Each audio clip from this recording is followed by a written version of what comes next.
Okay. Welcome, everybody, and Salaam Alaikum. This podcast is organized by Asia West East Centre in Kuala Lumpur, Malaysia. Asia West East is dedicated to improving the relationship between West and East Asia through organizing seminars and conferences and publishing research focused on socio-political developments, economic shifts and diplomacy, cultural flows, and other developments.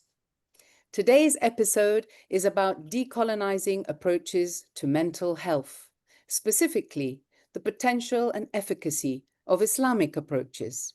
It may be a surprise to some of our audience, but over the last 30 years, there have been many developments in the field of Islamic psychology and counselling, and today we will look at some of them and how they relate to the Western tradition of psychotherapy, which has dominated the field up till now.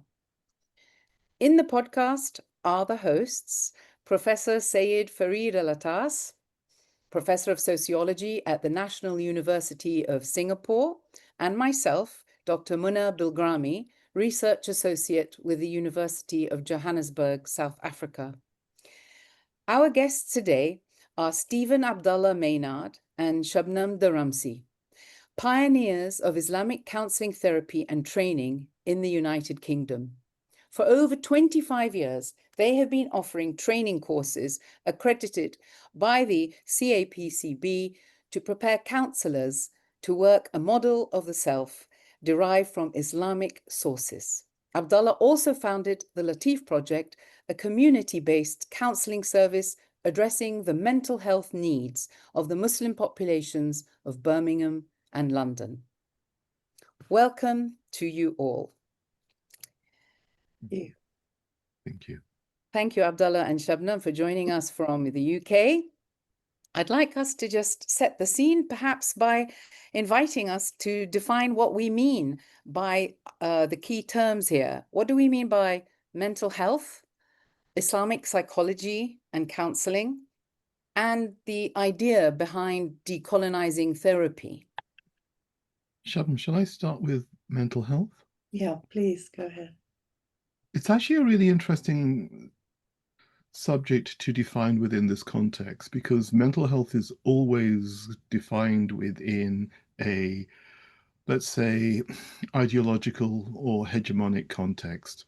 So contemporarily, we understand mental health to be that which is a way of being functional, being appropriate, being healthy. But that's a very Western concept, which actually is in a way a bit reductionist. We define mental health, or we define mental ill health, in relation to a wide variety of concerns, such as neuroses and psychoses, including anxiety, depression, and also things like schizophrenia. But the way we frame all of these is in relation to an ability of an individual to function in a family, in a workplace, in a community, in a society. If we take a step out of that Western or Occidental approach to understanding mental health, we can actually think about that from, I would say, a decolonial and a Islamic perspective, which is to think about mental health as including those aspects, but also relating to one's purpose, not in the existential, but one's purpose in terms of one's existence. So mental health then becomes something which relates partly to our relationship with our Creator, as well as our relationship with creation. It's a bigger definition. It's a bigger discussion. Thank you. Sabnum, did you want to add something to that? Yeah, I think you kind of covered Islamic psychology and Islamic counselling in that as well, Abdullah. But maybe just to add that in terms of Islamic psychology and Islamic counselling, different perspectives on what well-being is, as Abdullah said, different perspectives on what the self is and the direction of therapy. different perspectives on who the therapist is. And I wanted to point out the difference between, there's a long-standing field within Western psychology or Occidental psychology, Muslim mental health. And we differentiate Islamic psychology and Islamic counselling from Muslim mental health, where Muslim mental health is using mainstream psychological concepts, but in relation to Muslims. And Islamic psychology, which is more about theoretical differences and application.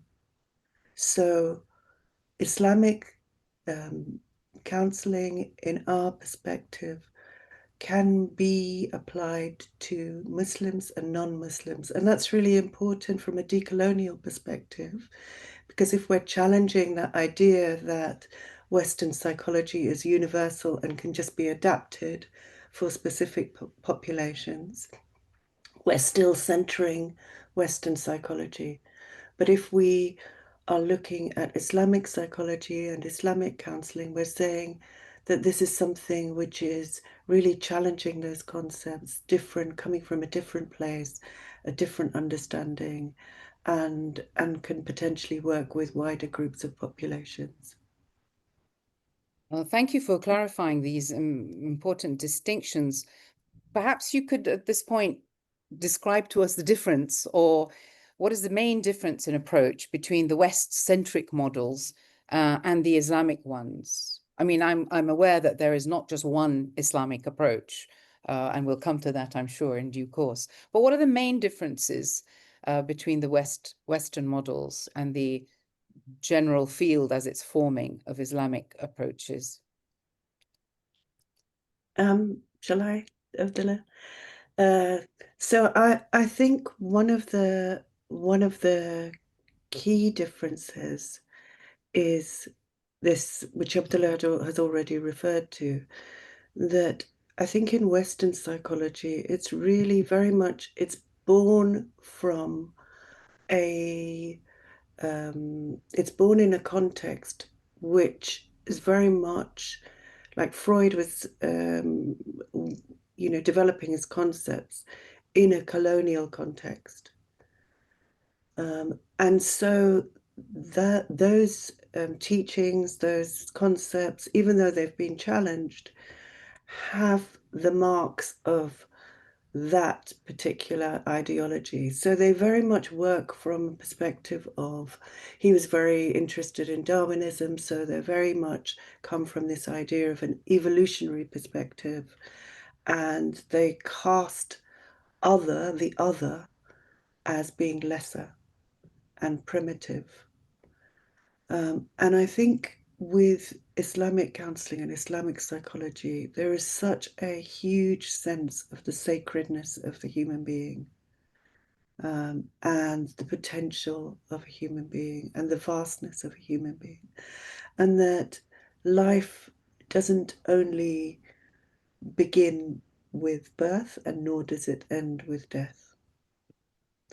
And I think within that, nafsiyat, the science of the self, understanding of the self, is very different in, say, Freudian psychology and client-centered psychology to Islamic psychological understandings.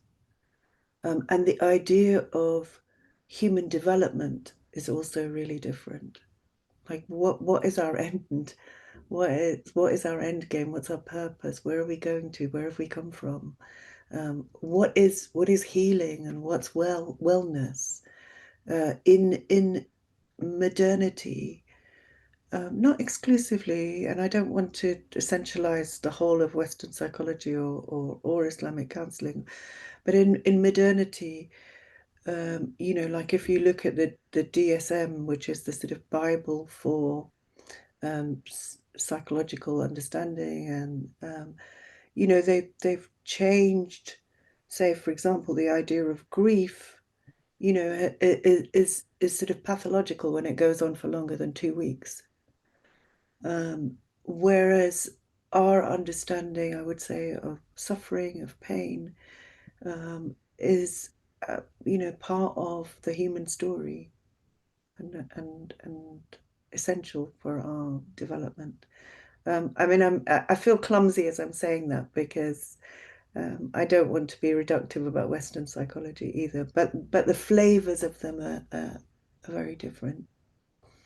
Sabnum, I'd like to um, ask a question that's related to what you just said about the different understandings of grief, and it also relates to what Abdullah was saying when he was defining mental health. So my question is this: is there an aspect of the understanding of mental health, the mainstream understanding, which looks at it as the adjustment of the individual to the outside world? So when the individual fails to adjust, he may have mental health issues. When I'm thinking that we can also can we also say, as a response to that definition, as a critique of that definition, that it may not be the problem of the individual, but it may be the outside world that is unhealthy. Absolutely. Yeah, absolutely. And we see this so much, with what's been happening in Gaza and Palestine, that there's now a wider understanding within the mental health field as a whole, I think, of that people and actually as a result of the climate change issue, where it's a political act to say that people are individually sick and depressed and let's heal them. You depoliticize the whole issue. But when you say that actually that depression or that anxiety is a healthy response to an unhealthy situation, you're saying something quite different, and you're working with someone in quite a different way, and you're also placing responsibility in a different way. So there are a lot of people, I think, in modernity, that a lot of individuals who feel that they haven't done enough therapy because they are anxious about things that actually we should be anxious about. Yeah. But I think that, I mean, there's another side to this, which of course is that there is a relationship between outer and inner, and the context we're in is the context we're in, and we need to be able to be and exist. So we also do have an individual responsibility and need to be okay, to be okay. Yeah. And we can't get away from that, right? It's important. Yeah. We can't, it isn't just political or social, nor is it just individual. Yeah. I was when you mentioned Gaza, I was thinking that there are situations where the world outside of the mind of the individual is clearly unhealthy. When you have war, for example. So I think that's easy for us to understand. That the problem, any mental health issues that an individual may have has to do with the problematic environment. But I was thinking of a situation for many of us where life appears to be normal when it is in fact actually abnormal. I'm reminded of Kafka's story, The Metamorphosis, where Gregor Samsa, the protagonist, decides to opt out of the rat race. He just, he's tired of being on the road, being a salesman, of leading a kind of alienating life, and he decides to stay at home. Well, that idea is sort of symbolized by his turning into an insect. So everyone sees him as an insect. So the way I understand that is that he has actually become human. But when you try to be human in this world, you appear to be strange. You appear to be abnormal, and you are said to have mental health. When actually it's the rat race, the dog eat dog, alienating world of capitalism, which is abnormal and unhealthy. So I'm just wondering whether both of you actually encounter patients who sort of have this experience in life. I think it's important that we actually start referencing these outer, greater, systemic realities. And part of the reason why I say that is obviously Sabnum and I are working in the United Kingdom. So we're working with a therapeutic model that is universal, but we're working in a country whose ideology believes it's universal. A lot of the things that we've been touching on are very much about the relationship between the political and the psycho-spiritual, or the psycho-political and the psycho-spiritual. And in truth, the individual psyche is malleable, and it is shaped by our relationships, our social relationships, our political relationships, be they immediate or otherwise. And certainly it is shaped by our ability to maintain contact with our spiritual truth. Now, we've just talked a little bit about how Western psychology has a history which is steeped in colonialism, steeped in capitalism, and in a way we're looking at something which is different in an Islamic approach. And as we talk about these realities here in this room, Sabnum and I are also working with individuals in the United Kingdom who are grappling with those realities. Yeah, I mean, we've just talked a little bit about Gaza. So I certainly know that in the United Kingdom, over the last 2 years, the temperature in relation to being Muslim has increased phenomenally, much less the temperature in relation to being an activist in relation to Gaza. And that's just one of the pinch points that are happening within the wider Muslim Ummah at this time. So there is a kind of intersectional stigma that Muslims are carrying when they are trying to live in accordance with their understanding of the deen and trying to live as citizens in a country where they believe that they have a right to profess their political views. So yeah, you're totally correct, Farid. These realities are playing out not just at a theoretical level, but in real time in the way that people are experiencing their well-being.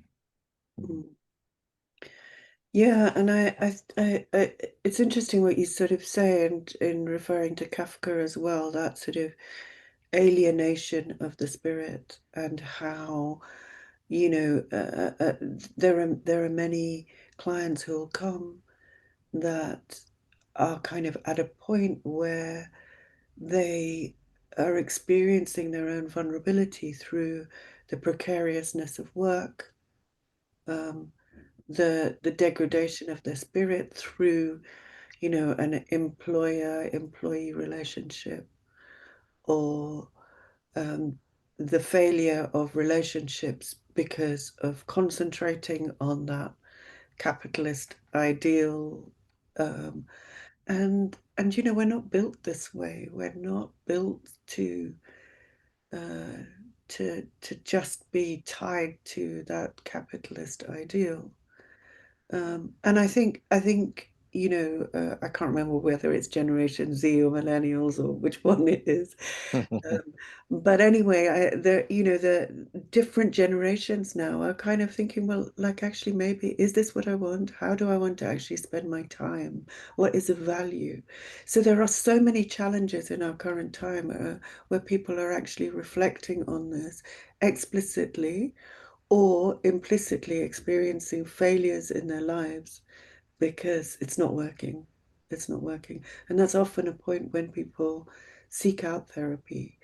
And I think people seek out therapy because now that's, if you can get through the stigma or the fear, now that is the place where you go and you say, I'm precarious, not society's precarious. You say, I'm precarious. I need to get help, and I need to get help for me. And I think that's really significant, because the energy is there on that individual basis, right? That's where things get taken, if that makes sense. Oh, you're on mute, Maynard. Excuse me. I'd very much like to return to this this idea of admitting your vulnerability and the relationship of that to stigma, because I think Muslims, and particularly in traditional Muslim cultures, there is a taboo and a stigma associated with seeking psychotherapeutic help. But before that, if we could sort of step back a little bit from this sudden deep dive, I wanted to know a little bit more about the field of Islamic counselling as it's been developing in the UK, and how it has evolved since you actually first began, because that's now going back some 25, 30 years ago. Could you speak a little bit to how you developed your area? Because I know that both of you started out as in drugs counselling. So how did this evolve, and what about the field as a whole? What are the general developments? Mm-hmm.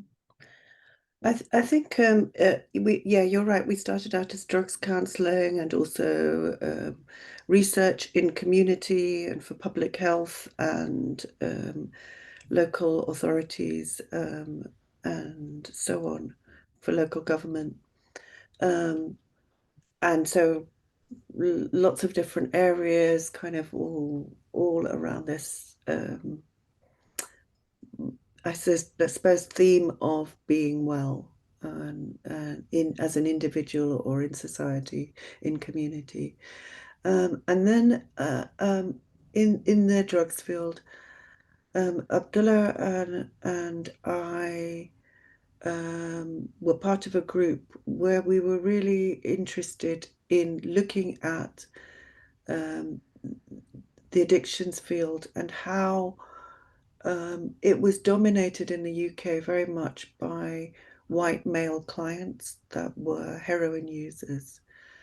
And we felt that there were definitely women clients, there were definitely younger clients, and there were Black and brown people who were experiencing issues with drug use, and we wanted to challenge that. So we started setting up systems and trainings and so on to try and raise awareness, and to try and also see if we could invite clients that were experiencing difficulties with that. So we did that, and it took a long time, but it did have an effect. And then, Abdullah, do you want to continue as well and speak about the HIV in African communities and Well, this the is the development of thing.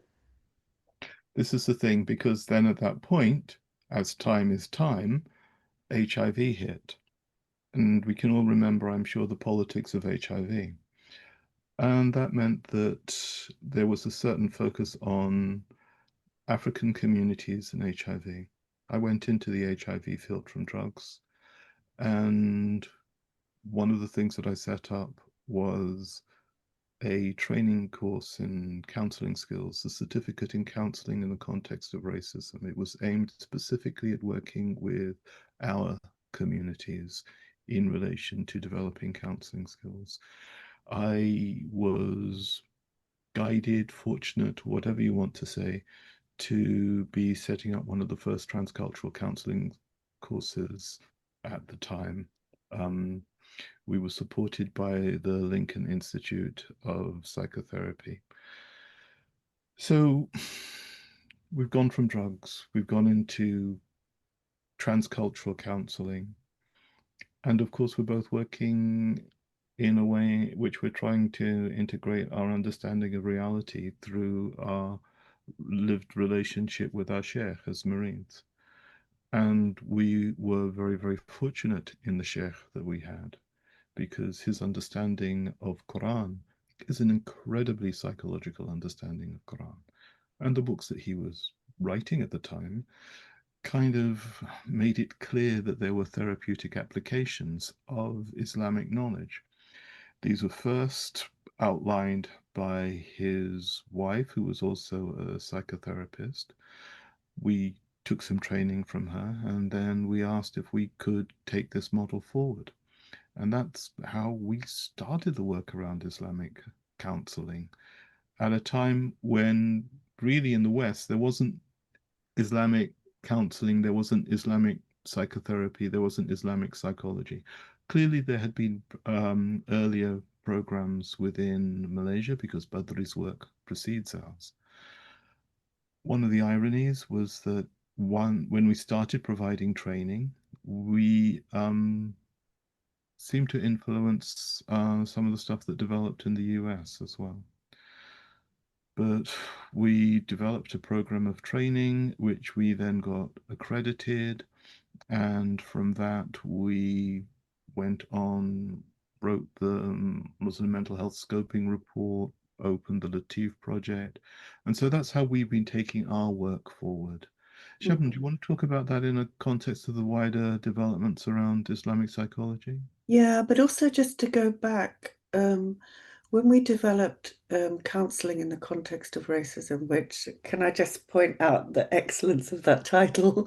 It was at a time when those challenges to counselling and psychotherapy were very few and far between. It was the first year-long course, which is not long for a professional training, but it was a foundation and it was long. So at that time, and in many ways still, diversity and culture is considered an add-on. So that opportunity for people of color to come to a course where their psyche was not being constantly unraveled and challenged was really significant. And our students were just like, oh, thank God. And we spent the initial part of the training deconstructing and critiquing and being angry and expressing the challenges to being people of color in that course. And then the next part of the course was around looking at indigenous ways of healing. And at that point, I mean, I'd certainly not heard about decoloniality. There was the transcultural psychiatry and transcultural psychology field. But I think that was really significant for the number of people that we encountered.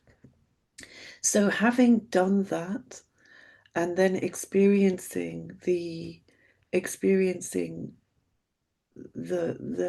incredible healing potential of Islam through Sheikh Fadl al-Hayri, who's our teacher, we really felt like, oh, actually, if we can translate this into a counselling format, that will be an incredible service and a joy for us to be able to also just share, you know, what we had personally become so transformed by. And I wanted to also say that at that time when we started doing this, it was incredibly challenging because Muslim scholars at that time or imams were sort of saying, what are you doing? You know, very clumsily, people should just pray, that will be fine. And a lot of Muslims also experienced and sometimes still experience that barrier to coming for therapy because, you know, it's felt that like, you know, you don't need this. This is a Western thing. And we also got challenges from Muslims and non-Muslims within the psychological field, which I'm not going to go into, but there was a lot of barriers. It's so changed now. You know, Islamic psychology and Islamic counselling has been considered to be a movement. People seek it out. People are very interested in nafsiyat, which at that time when we started, wasn't really widely available. Sorry, do you mind me asking you what to define nafsiyat? What does that mean? Yes, so nafsiyat is the science of the self from Islamic teachings, based on the Quran and also classical Islamic scholars, and it's from nafsiyat and our lived experience of being with a teacher that our Islamic counselling model has come. So coming back to the numerous now Islamic psychological models that there are, they all take nafsiyat as their basis. They all have that in common. They're all, I would say, challenging of Western models of psychology.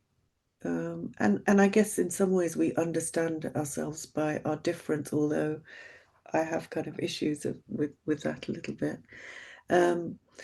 But I guess the key model that is out there was one that was developed by Human Keshavazi, Abdullah Rothman, and Rashid Skinner. Are sort of all have collaborated. Rania Awad at Stanford all collaborated in this model, which is called the TIP, traditional Islamic. What are the P's? No, it's two eyes. Two eyes. Traditional Traditional Islamic integrated psychotherapy. And how do we say there's sort of the key differences? There are differences in terms of I think in that model there is a lot of attention to it's very much grounded in a traditional Sunni understanding of Islam. It pays a lot of attention to the nuances of Sunni understandings of Islam, and it works I would say, it works on the basis of understanding that there's a balance and a middle path, and around correcting that balance. And it uses it's very heavily structured in terms of the way it works compared to our model. So I would say that our model is more fluid, more organic, and more focused on simple concepts and the heart of a person, and developing tawakkul and moving towards light. It's very hard to distinguish these different models, aren't there? There's so much overlap. I think it's also important. Go ahead. Go ahead, Abdullah, please. I just wanted to quickly mention that, okay, you've talked, Sabnum, a bit about the TIP model, but it's also important to recognize the work of Rothman in terms of the Shifa method, which was initially taught at Cambridge Muslim College and is now being run by his own service.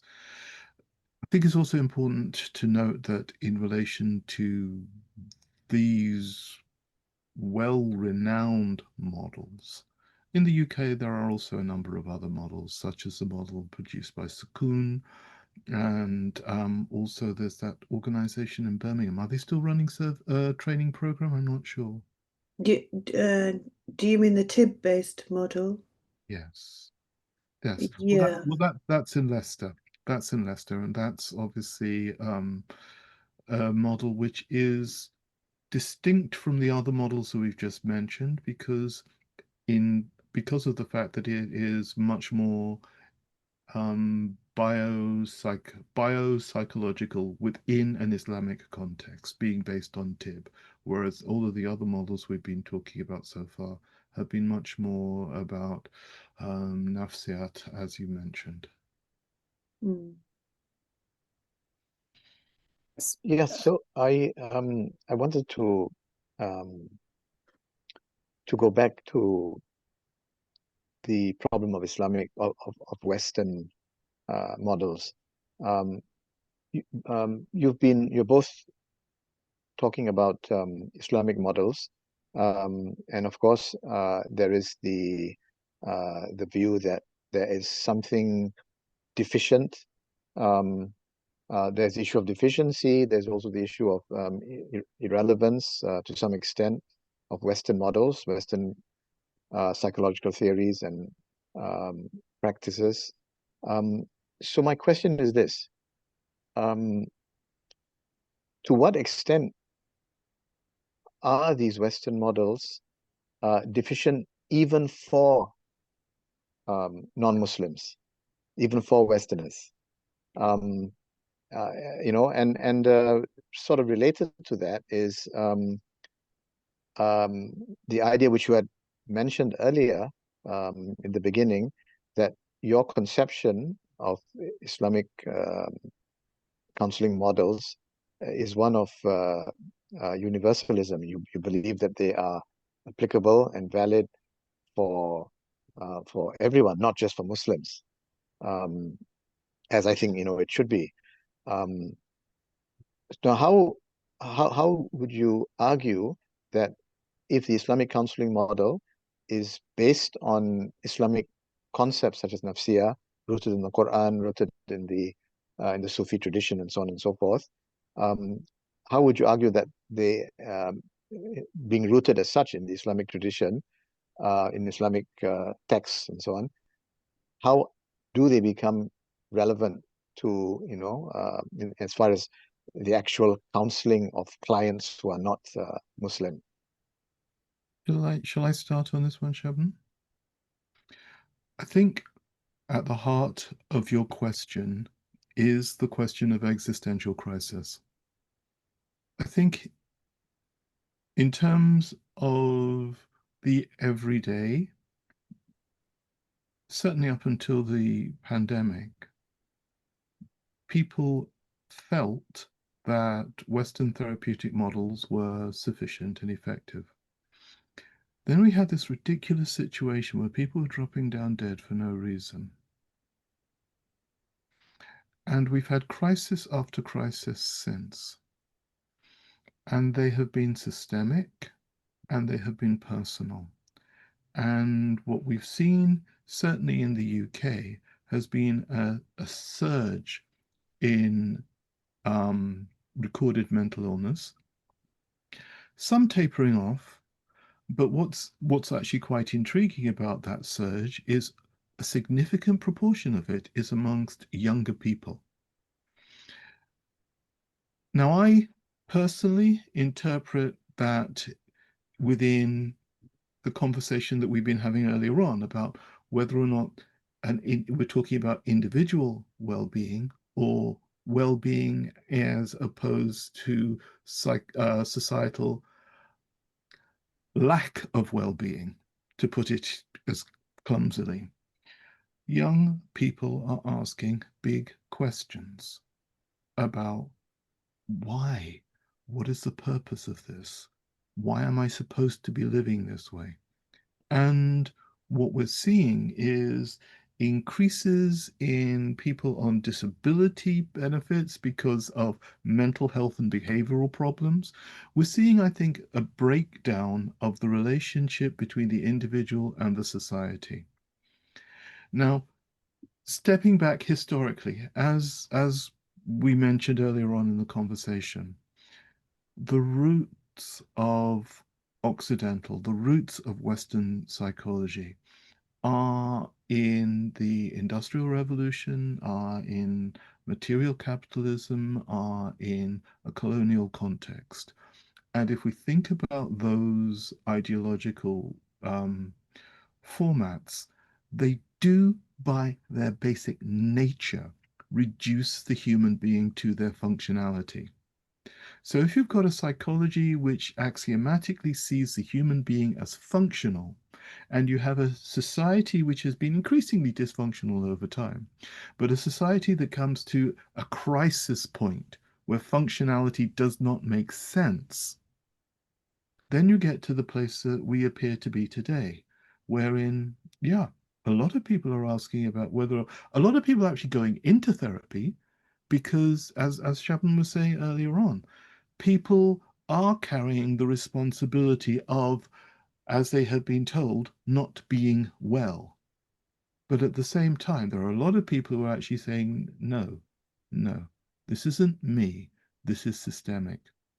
And in that context, therapeutic models, which are purely related, therapeutic models and psychological understandings that are purely related to functionality are failing. Models and understandings which contextualize the human being in a greater context have much more significance. And that's why I say it comes down to the existential question, because actually, every single one of us lives and every single one of us will die. And every single one of us at some point has to make sense or come to peace with that reality. Now, a therapeutic model that is based on spirituality, an Islamic therapeutic model, has the ability to address that. So I assume that in other religious traditions, among the Jews, the Christians, the Hindus, they have also thought about these issues, and they also have developed therapeutic models based on spirituality. Do we then say that therapeutic models based on spirituality, based on the Hindu tradition, is for the Hindu, are for the Hindus. Those based on Christian tradition are for Christians, and so on and so forth. Do we compartmentalize therapeutic models based on spirituality in that way? Or would we say that, for example, a therapeutic model based on Islamic tradition is as efficacious for dealing with the mental health of a non-Muslim? So how do we, how do we avoid this problem of fragmentation of models? Mm. Oh, Go on, Abdullah, go. there is that potential problem. There is that potential roadblock. I would suggest to you that certainly within the United Kingdom, there is quite an organized institution of Christian-based therapy, quite an organized one. But at the same time, there are the complexities that go within Christianity, just as there are the complexities that go within Islam. In the time that I've been looking at these wider discussions, I have noted some work being done within the Jewish community. In the UK, I haven't come across anything within the Hindu community. Now, I would suggest to you that part of the reason why I will argue that Islamic psychology is more universal than a Western therapeutic model is simply because of the fact that it is not just a biopsychosocial model, it is a biopsychosocial spiritual model. Now, that does not necessarily mean that it is limited to working with people of Islamic faith. I'd love to take the time to tell you about some work that I did once with a Christian woman around the loss of her child, and working through that therapeutically and psychospiritually. Islamic counselling allows the space for people to be in their reality, not just at a psycho-emotional level, but at a psycho-spiritual level. I would love to believe that other faith-based therapeutic approaches are also that universal in their approach. I don't know. Maybe I need to sit down with I don't know, maybe I need to sit down with a Jewish therapist and experience that process.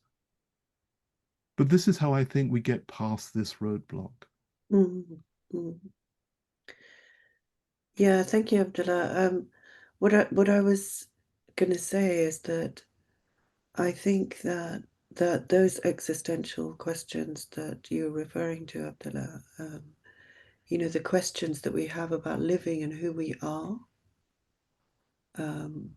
come to us all in different ways. And so the question of being alive and the question of being human and the question of purpose, and the disturbances to them and how you explain those can be found in spiritual paths. But also in spiritual paths, you can find religiosity, and you can find people trying to sell you something, right? You can find belonging, and you can also find tribalism, or I don't know what the word is, tribalism.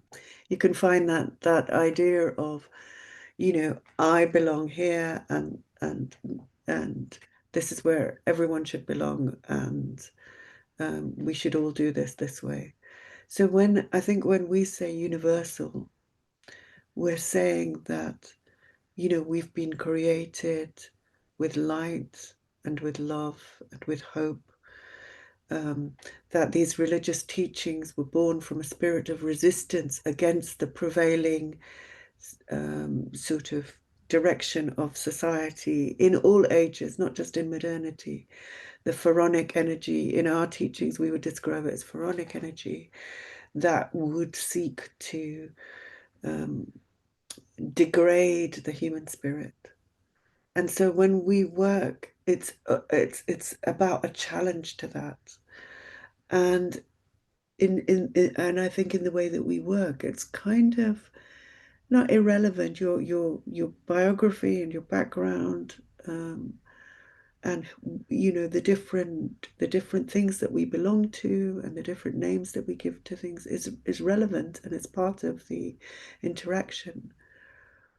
But underlying it is this question of, you know, what in Sufi teachings is called the real with a capital letter, the question of what is the real and what is haq and what is truth, what is important, what are we looking for?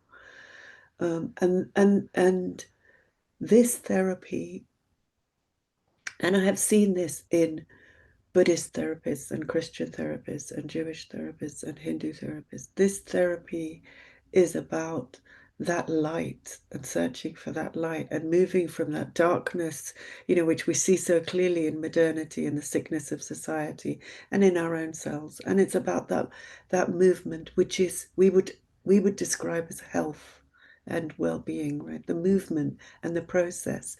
And even the question I think that you're asking is part of that. Like, is this about being in a club and selling one form of counseling over another? No, it's about humanity and being human and using a map which comes from another source, and not psychologizing it, which is the way of modernity, and not compartmentalizing it, which is why I think also the mental health field is in a mess. You know, because we start getting into places of relativism and, you know, like what is what and all of this. And what we're interested in and what we really love to see in our students and in our clients and in ourselves is really the opening out of that light from a place of difficulty or of darkness.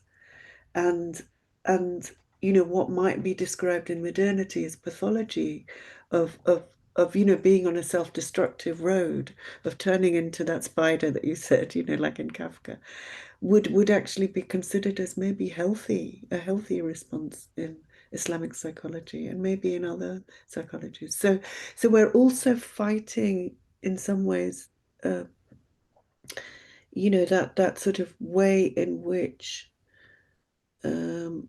you know, I would say the colonial project of domination and subjugation, we're also fighting that in ourselves, right? And in our model, to not be sort of saying, you know, this is better than all other models.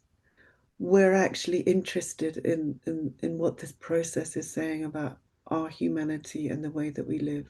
And that's really what we want to share. And we do it through these teachings because they're beautiful and they're whole and they're helpful.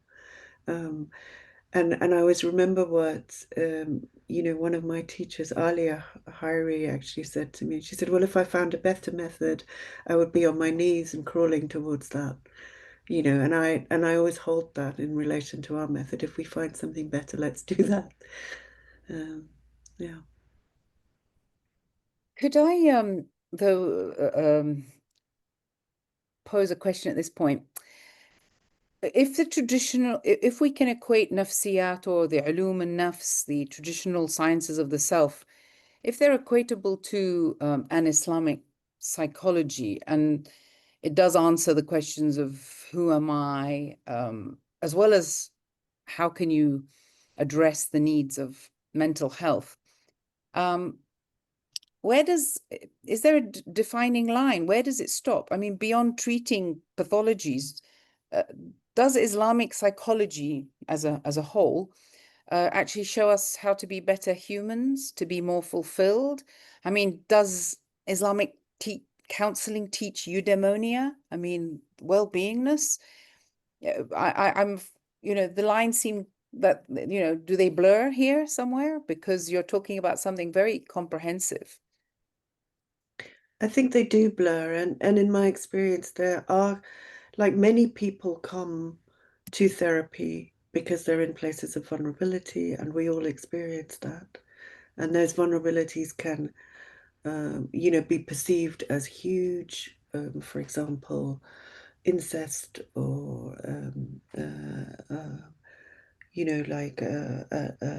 suicidal ideations, or they can be perceived as externally small but internally huge.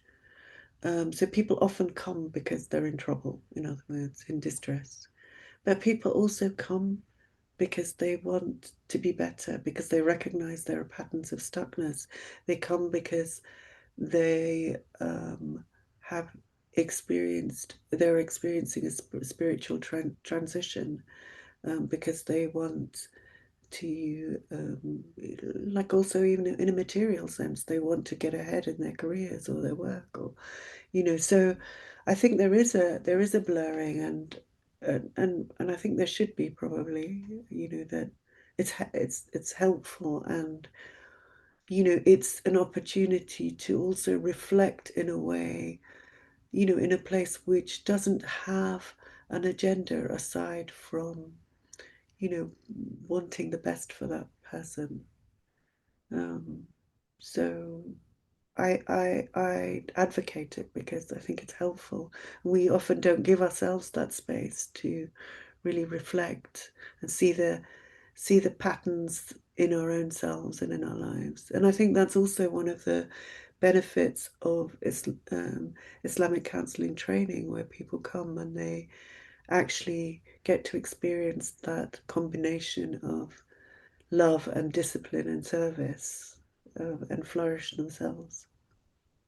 I'd like to add to this by just initially coming back to your question, because I think I experience a problem in the question, and it's a problem that I experience in my own thinking quite often. Living within a neo-colonial, neo-capitalist context, it's very, very easy to frame questions in this way.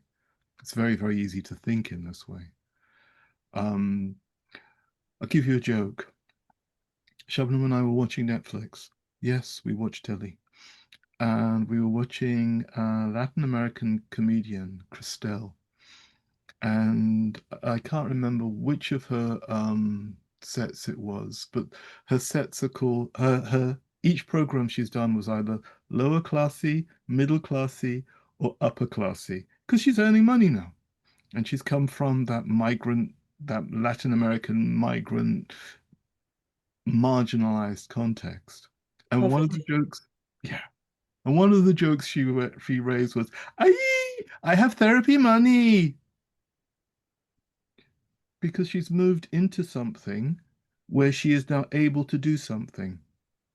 Now, if we think of therapy and counseling as, say, people in America think about therapy and counseling, then to say, oh my gosh, I want to go to counseling for development and growth is quite normal, totally normal. But as people who are outside of that, we often think, if we are progressive enough, that therapy is about healing. Okay, fine. So within the West, for some people it's about healing, but for some people it's also about growth. So now let's actually think about this from the context of our own reality, our own Islamic reality. We've talked earlier on this subject of functionality, and that's very on-off. And we've also talked about this idea of purpose and relationship with the divine. So if we're talking about a relationship with the divine, that relationship is ongoing through life. That relationship is about a process of learning, a process of growth, a process of transformation. And in that process, Islamic counseling and Islamic psychotherapy, psychology fit. They are not the process, but they enable some of us to address part of it. Mhm. That's extremely helpful. Thank you so much. Whew. There's quite a lot to be thinking about here and wrapping your mind around. Can I dial it down a little bit and take us back to what are the recurring needs and struggles that you have noticed in your work that you feel that the counselling uniquely addresses? I mean, you've touched on some of them, but and you've made a reference to, you know, this huge shift that's happened around the time of COVID and post-COVID. I mean, it really has been a time of significant change since then. But are there sort of recurring needs and struggles? Because I'm speaking to you from Malaysia, and I'd like to take us also to discuss, you know, why you're looking forward to coming to Malaysia and sharing more of your work here. So what has happened in the UK that has stood out for you in your work? Mhm. I'll start, Sabnum. Sure. Rather than recurring, I'd like to talk about an ongoing process. Okay. The very first professional qualification in Islamic counseling that Sabnum and I taught was the 2-year program, the professional diploma. The first year was in One World, and the second year it started in September of 2021 or 20, no, what am I saying? 2012. But no, I'm going mad. Basically, I'll take that back and I'll say it properly. Effectively, during the first term of the second year, we had 9/11. Oh. So from there on, there has been a progressive change in the relationship between the state and Muslims, society and Muslims. It's an ongoing, growing, problematic relationship. And that ongoing, growing, problematic relationship has increased the stressors, the existential, the environmental stressors on psychological well-being. It's also made it more and more difficult for us to argue our corner in relation to why this stuff is important. Because, to use the words of Baroness Vasi's book title, Muslims don't matter. So, yeah, we are in an ongoing process of climbing uphill, and the hill is getting steeper. Mhm. And that is in itself proof of the fact that there needs to be someone climbing it, if that makes sense. Mm. And I think I would add, in terms of client work, that those questions are internalized by us. So the insecurity around identity, which I think is there, but it's now really amped up. And also where that means that people are looking for security, and people often look for security in structure and belonging, which then means that there is more polarization in our communities. So you get polarization in Muslim communities, people who are practicing in a certain way, people who aren't practicing, people who are activists, people who are not, but also questions around solidarity and what that means, about community, around generational difficulties, like what my parents want for me. And I think how things often come up as well is, I find that I have a lot of clients who are experiencing relationship difficulties, but also issues around, not being parented or not being loved, around abandonment, around rejection, that maps onto their own selves. And I think, where you were sort of saying about you're coming from Malaysia and, we're working in the UK, one of the things that, was so beautiful when we came to Malaysia previously, and in the event that we did, was to see, a different kind of Muslim community, and to experience sort of, a community that feels in some ways very confident in its Islam, that has a different historical context. And I think it's really exciting for us to see nafsiyat and to see Islamic counselling and psychology and its potential, and to also ask questions about that in a very different Muslim context. I mean, it's really helpful, I think, always to experience different, as the Quran says, different nations and tribes, so that you might know one another and also know yourself. It awakens the mind and the heart to experience that, and I hope vice versa too, right? Because I think one of the things that happens, or there's a potential to happen in Malaysia, is that that there is such a kind of almost perhaps taking for granted that Muslimness, where we're having to fight for it, and also, where you've got, I'm saying this in all humility because I'm really wanting to learn as well, but where you've got a country that is really a kind of has now this very strong sort of sense of growth and development in all areas, which is so tied in with modernity. And one doesn't want to be, you don't want to be a refusenik about it. It's lovely to see that growth and development and so on. But also, what are the challenges of that? And I think we often see in, countries where there is that growth and development, actually big questions around who am I, what's important, what am I prioritizing, what's happening in my family relationships, can I rely on those cultural, markers of the past, like what is happening personally, like there tends to be often more addiction, more issues in families that are kind of kept still held but also not held. So I don't know, I'm very interested to find out,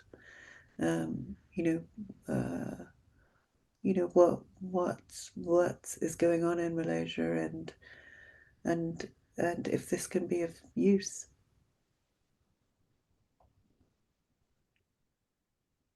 Fantastic. In my cursory research about the development of Islamic psychology in Malaysia, there are some resonances with what you have been describing about the UK, even though it's primarily a Muslim majority context. Islamophobia does not really apply consciously. It might be internalized, who knows? It was a former colony, obviously, from the past, so these things still perpetuate. But there is a lot of confusion about different approaches that are Islamic, because, as you said earlier on, Sabnum, the idea perhaps coming from the mosque is that, oh, just do your prayers and, be a good Muslim, be a good, faithful, loyal, a servant of God, and you shouldn't have any problems. Well, we know that anxiety, depression, suicidal ideation, bullying, divorce, there's a huge increase in divorce in this country. They're not necessarily directly at all related to how pious you are. And so I think there is a need for us to become clearer about these offerings. And also I've noticed there is a bit of a divide between therapists in Malaysia who are looking to approach things from an Islamic wellspring, and those who are just approaching it from perhaps, well, client-centric, from Jungian or Freudian traditions. And that's reflected in some of the international conferences that they've had here, where you see no representation, for example, of Muslim scholars or therapists, but all the other ethnicities and religions or backgrounds are represented. And I mean, so there's clearly a need for greater clarity here as well. And Malaysia's not immune from all of from a lot of these negative social indicators. Yeah. We have, because they're all part of modernity, and Yeah, Malaysia absolutely. is fully embedded in its own modernity. Yeah, absolutely. And I think that's one of the things that, it's been very important for us, that Islamic counselling, Islamic psychology in some ways are saying we want to engage with these current questions so that we're not locked into a very static idea of what Islam is. Allow that really vibrant, dynamic aspect of these teachings to infuse these questions of modernity, and so that we can find the answers in our own hearts, and respond to them in a way where, where we are maybe in a state, inshallah, of worship, whether we're standing, sitting, or in the marketplace being modernity, right? So yeah.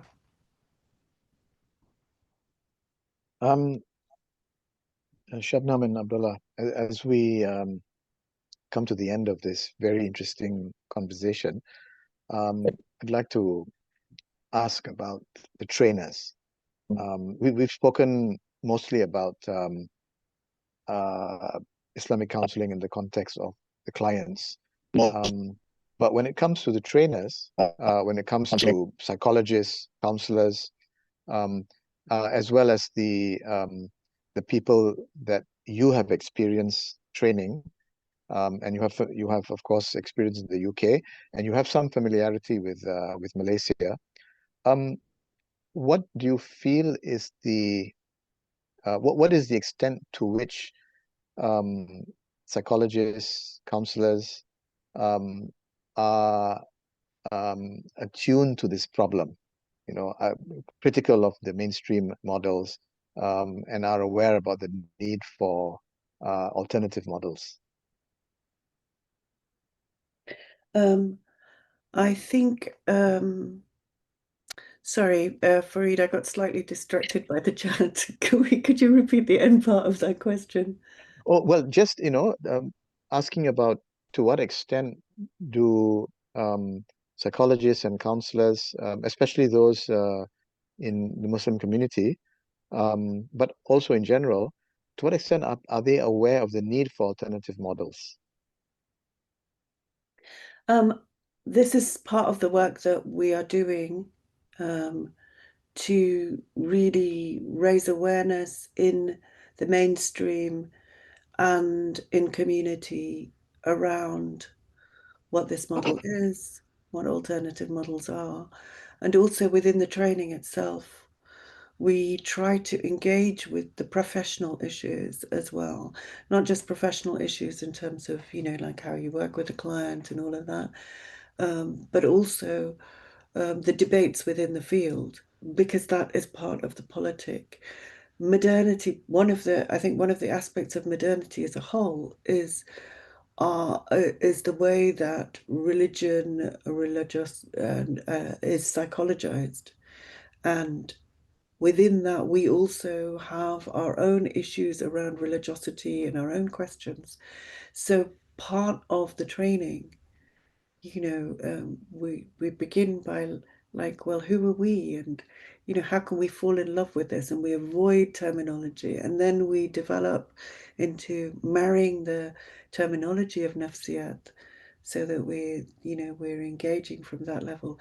And then with the diploma level, it's really trying to look at all of these things, the modern context, the psychological field, what's happening out there, what's happening in here, as well as working with clients. So we're really trying to pack in a huge amount, because these are the questions that are on the table. So we have to respond. And we really try to do our best with that. But also, Farid, I would say that, there is a lot in the training that is also about developing a sense of resistance through a sense of like pride. Actually, we have got things to say, and we have got things to believe in that are beautiful. And there is no compulsion here, but we are actually inviting you to be a person who can transmit something of beauty and internalize something of beauty, and feel proud of it, right? And feel proud of it. And we're also inviting people to have courage in professional context, to be able to sort of say, yes, I'm an Islamic counselor, and yes, this could be useful for you, and yes, I will speak about it. And often students are very scared to do this. They're scared to present this as something that is whole and good and true, because we're in an environment where we're being continually challenged. And I think the other thing that's really important in student groups is what we also invite people to do, which is really interesting, I think, is as a counter to the individualism of modernity, is we sort of say, like, let's be an ummah with each other. Let's care and share for each other. Let's all help each other to win. Let's all help each other to succeed. Everybody wants to get their qualification, and, but also let's share and care for each other. And people, I feel they do that. And I love it when I'm not looking and I turn around and I just see this sort of like real camaraderie that extends beyond the training. And I think, yeah, that's actually so good. That's so good to witness. Yeah. Thank you so much, Sabnum. Thank you, Abdullah, for a deep dive, a deep taste, which has left certainly myself wanting to know more. It's raised as many questions as you've answered, actually. And thank you very much for sharing your insights and your time. And we hope in the future that you will come to Malaysia, and we will be able to offer some seminars and workshops in which people can maybe go deeper into this with both of you. It would be an extreme pleasure, and I know that the visit that you made here last year indicated so, and this is why we are going to follow up with a workshop early next year. So watch this space. Thank you, Sabnum. Thank you, Abdullah. And thank you, Farid, for taking us through this.